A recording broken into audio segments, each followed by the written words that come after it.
नमस्कार, मैं शशि उपाध्याय और आप देख रहे हैं आदर्श बिहार लाइव। अभी हम मौजूद हैं सिवान जिले के जन स्वराज के कद्दावर नेता यानी जोगिंदर सिंह के यहाँ। इनसे हमारी बातें होंगी।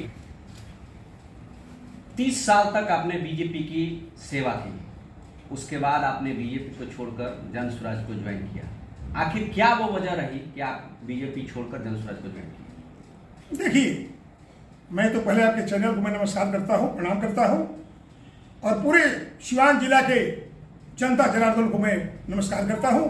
दरौदा विधानसभा क्षेत्र के लोगों को, जनता जनार्दन को मैं प्रणाम करता हूँ, नमस्कार करता हूँ। आपने अच्छा ही प्रश्न किया है कि 30 साल तक भाजपा में रह करके आपने क्या किया। भाजपा अच्छी थी, अच्छी है, भारतीय जनता पार्टी की कोई आलोचना नहीं है, लेकिन जो अटल जी, आडवाणी जी, राजमाता सिंधिया, भैरव सिंह शेखावत और जो है सो ये लोग जब थे 80 में भारतीय जनता पार्टी फर्स्ट बनी बम्बे अधिवेशन में, उसमें मैं गया था। बम्बे अधिवेशन में आप देखे होइएगा, शिवाजी पार्क है, 1000 ऊपर शिवाजी का बना हुआ है, जो लिफ्ट से लोग जाते हैं। एक लिफ्ट में चारों लोग चढ़े, आडवाणी जी, अटल जी, मुरली मनोहर जोशी, राजमाता सिंधिया। 10 लाख भारतीय जनता पार्टी के लोग थे।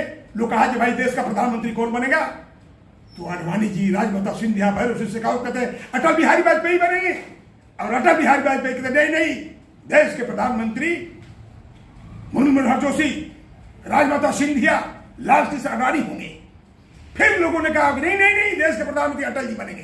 कहने का मतलब यह है, पहले को एक दूसरा लोग कहा करते थे वो भाजपा नहीं है, ये भाजपा ये है नई पार्टी, देश को लूटो, खाओ, पियो, मस्त रहो। देखिए हमारे प्रसाद जी, ये 4 नेताओं को जो बात कह करके फिर बाद में मैं नहीं कहता, जो मंत्री हैं और प्रदेश का अध्यक्ष भी और मंत्री भी हैं, उन पर आरोप लगाए हैं, लगा सही है, इसलिए कि जवाब नहीं देते हैं, लूटे हैं।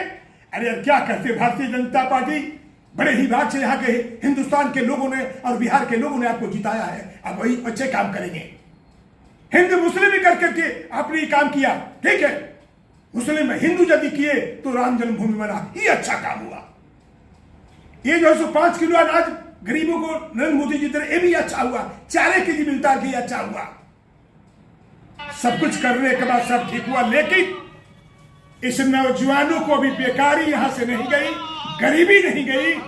जब यहां से लोग जाते हैं विदेश में कमाने के लिए, एक ट्रेन जो जाती है, तो लोग हमारे नरेंद्र मोदी जी आते हैं तो कहते सहरसा से गुजरात जाएगी, महाराष्ट्र जाएगी, और यहां से लेबर जाके वहां, ये लेबर का फैक्ट्री है क्या? बिहार लेबर की फैक्ट्री है। एक बार कह दे किसी बड़े बड़े उद्योग धन वाले को यहाँ फैक्ट्री खोले, फैक्ट्री खोल सकता है। 14 में आए थे नरेंद्र मोदी मोतिहारी में, बोले कि मोतिहारी का जब मिल चालू होगा, शुगर मिल, तो इसी चाय से मैं चाय पीऊंगा तब जाकर होगा। अभी तक क्या नहीं है। आपने बीजेपी क्यों छोड़ा? इसीलिए हमने छोड़ा कि इसके बाद हमने प्रशांत किशोर जी के पास में गया। 1 घंटे प्रशांत जी बोले, 1 घंटा हम भी सुने, लेकिन जब प्रशांत किशोर जी का हमने जो विजन सुना, तो शायद वैसा विजन भारतीय जनता पार्टी किसी पॉलिटिकल पार्टी में हमने देखने को नहीं मिला। हम बड़ा प्रभावित हो गए। हम तो अपने आप को समाहित कर गए कि मैं जब आज से मैं जन स्वराज नहीं रहूंगा, अब बुढ़ापे तक मेरी अंतिम भी ऐसा हो, मैं उसी झंडे के साथ में जाऊं स्मशान पर। मेरा ये संकल्प है कि मैं जन स्वराज को मैं छोड़ूंगा नहीं। आपने अभी कहा कि बीजेपी हिंदू मुस्लिम करके सत्ता में रही। 30 साल तक आप भी बीजेपी में रहे, यानी आप भी हिंदू मुस्लिम करते थे। देखिए, जिस पार्टी में रहा जाता है वो गद्दारी नहीं किया जाता है। जो पार्टी का निर्देश होता है वही आदमी करता है, चाहे निर्देश जो भी हो। तो इसलिए वो जो काम किए राम जन्मभूमि का, वो अच्छा किए, हम उनकी प्रशंसा करते हैं, अच्छा काम किए। लेकिन केवल हिंदू मुस्लिम करने से नहीं होगा, देश नहीं चलेगा। यहाँ के कम से कम समस्याओं को देखिए, नौजवान बेकार हो रहे हैं। पूरे भारत के स्टेट में बिहार एकदम माने नौजवान बेकार हो रहे हैं, उनकी कोई काम नहीं है, महिलाओं को काम नहीं है, किसानों को काम नहीं है। वृद्धा पेंशन का आपसे बताया, आप देखते ही हैं। मैंने पूरे मुल्क में किसी चले जाइए सरकारी दफ्तर में, बिना घूस का कोई काम नहीं होता है। इसलिए निरीह जनता क्या करे, 2 दल ही था, वो राजद था और भाजपा था, मैंने एनडीए। और मजबूरी में इधर जाते थे उधर जाते थे। नोटा को भी बहुत वोट मिला, क्यों? मचल करके नोटा को वोट दिए। अब तो विकल्प में आ गए जनसुराज को छोड़ने वाले नहीं है। और बिहार में जनसुराज की सरकार निश्चित बनेगी। जनसुराज जनता का सुंदर राग, इसे कोई रोक नहीं सकता है। ये जनता की आवाज है, हम उनकी मैं बात करता हूं। आप लोग एक कार्ड बना रहे हैं जो काफी चर्चा का विषय है। उस कार्ड के एवज में 10 रुपये लिया जा रहा है, ऐसा विपक्ष का आरोप है कि वो पैसा जो है वो चुनाव लड़ने में प्रयोग होगा। और ये जो कार्ड बन रहा है ये पूरी तरह से फर्जी है और लोगों को गुमराह करने के लिए बनाया जा रहा है। इस पर आप क्या कहेंगे? देखिए, यही ना कहते हैं पॉलिटिकल पार्टी को बहुत डर हो गया है। वो जो कार्ड बन रहे हैं वो एटीएम जैसा कार्ड है। उसमें जब हमारी सरकार बनेगी, जनसुराज की सरकार बनेगी, तो सबको उसमें 20,000 महीने का लाभ मिलेगा। कैश नहीं मिलेगा। उसका हाँ, सरकार बनेगा तब मिलेगा। सरकार बनने के बाद? जी हाँ, सरकार बनने के बाद मिलेगा। तो अभी जो इतना जोर शोर से आप बनवा रहे हैं, तो इसका क्या उद्देश्य है? उद्देश्य यही है कि जनता यदि चाहती है कि हम सरकार बनाए कि जनसुराज को हमको लाभ मिलना चाहिए, वो लाभ कार्ड बनवा रहे हैं। और चाहते हैं कि मैं जनसुराज को मैं जिताऊंगी, अच्छा जिताएंगे। स्त्री पुरुष दोनों का, नौजवान का, मजदूर का, सब लोग का यही आवाज सुनने को मिलेगा कि हम इस परिवार कार्ड बन रहा है, बनाएंगे और इसका लाभ हम लेंगे जब हमारी सरकार बनेगी। ये जनता कहती है। अरे बहुत बड़ा काम है ये। जो मिशन है ये कम नहीं है। बिहार को बदलने का मिशन है, बिहार को नया बिहार बनाने का मिशन है। ये सब जनता कहती है। और नौजवान तो एकदम उतारू हो गए हैं। और जब नौजवान उतारू हो जाएंगे कोई रोक नहीं सकता है। सीमा पर फोर्स रहेगा, जवान रहेगा, देश की रक्षा होगी। वो जानते हैं ये पैसा के लिए नहीं, अपने देश की रक्षा के लिए वहां पर डटे हुए। वैसा ही बिहार और भारत के नौजवान इस बिहार को, बेकारी को दूर करने के लिए जितने नाजायज लोग कर रहे हैं, इसे बदलाव के लिए प्रशांत किशोर जी के सब लोग मदद कर रहे हैं। प्रशांत किशोर जी की सरकार निश्चित बनेगी, जनसुराज की सरकार निश्चित बनेगी। आप जानते हैं कि बिहार में जो राजनीतिक परिदृश्य है वो काफी हद तक जात पात के आसपास घूमती रहती है। फिर ये एक नए चेहरे हैं और खासकर आरजेडी उन पर यह आरोप लगा रहा है कि वो प्रशांत किशोर नहीं, प्रशांत किशोर पांडे हैं। यानी कहीं ना कहीं वो आरजेडी दर्शाना चाह रही है कि वो ब्राह्मण है, फॉरवर्ड क्लास के हैं और उनके हाथ में सत्ता जाएगी। तो वो चाह रहे हैं कि पिछड़े, अति पिछड़े दलित है, उनको गुमराह करके हम स्वयं सत्ता में आ जाएं। तो क्या उनकी मंसूबा जो है खासकर आरजेडी वालों की वो पूरी होगी? नहीं, वो तो उनकी स्थिति बहुत बुरी है।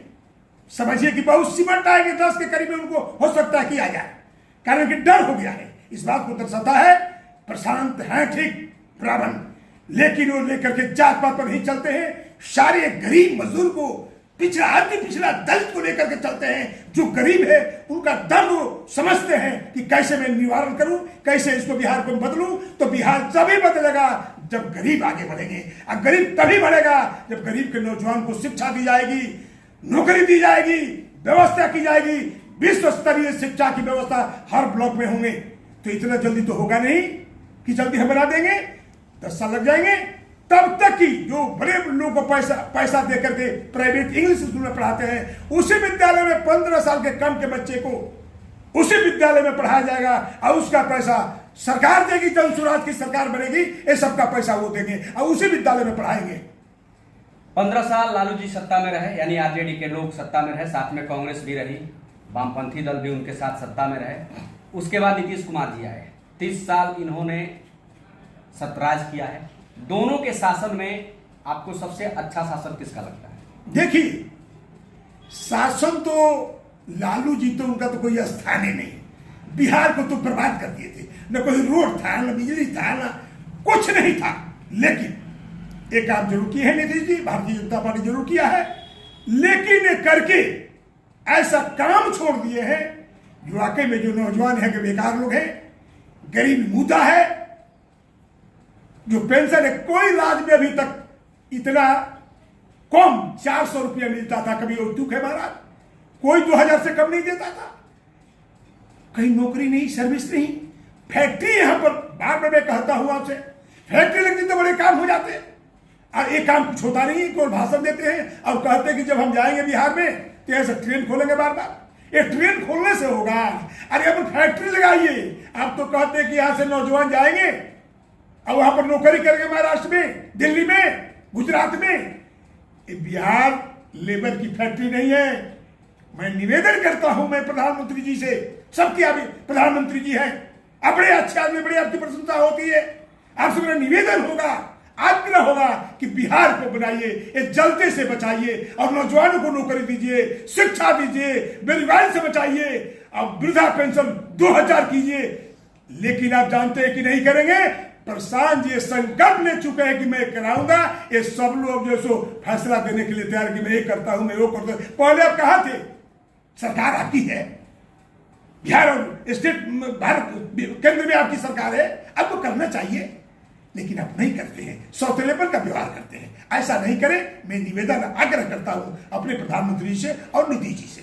आपका जो होम प्रखंड पड़ता है, सिसवन प्रखंड पड़ता है, और उसी के अंतर्गत आपका घर है, और आप वो जो क्षेत्र है वो दरौदा विधानसभा के क्षेत्र में आता है। दरौदा विधानसभा के विधायक हैं करणजीत सिंह और व्यास सिंह बीजेपी से, उनके काम से आप कितना संतुष्ट हैं? देखिए, मैं नाम तो किसी को रखना ठीक नहीं समझता हूं, लेकिन काम अच्छा नहीं होता है।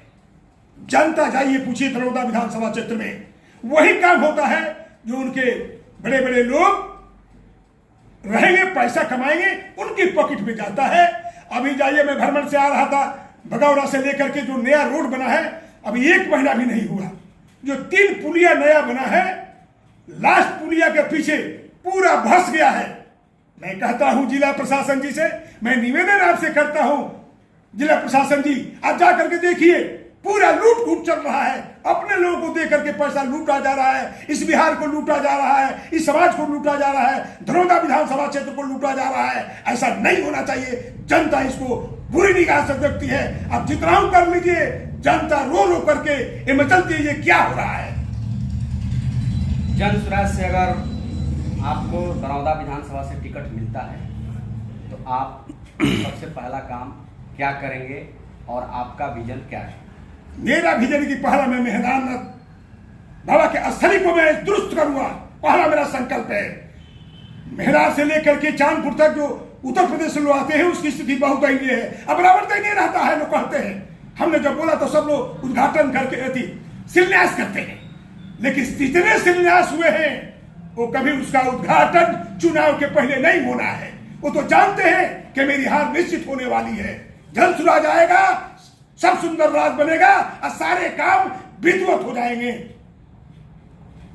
तो देखिए, ये थे जन स्वराज के नेता जोगिंदर सिंह, जिन्होंने अपनी बातों को बड़ी बेबाकी से रखा। ऐसे ही खबरों के लिए आप बने रहिए आदर्श बिहार लाइव के साथ। जय हिंद, जय भारत।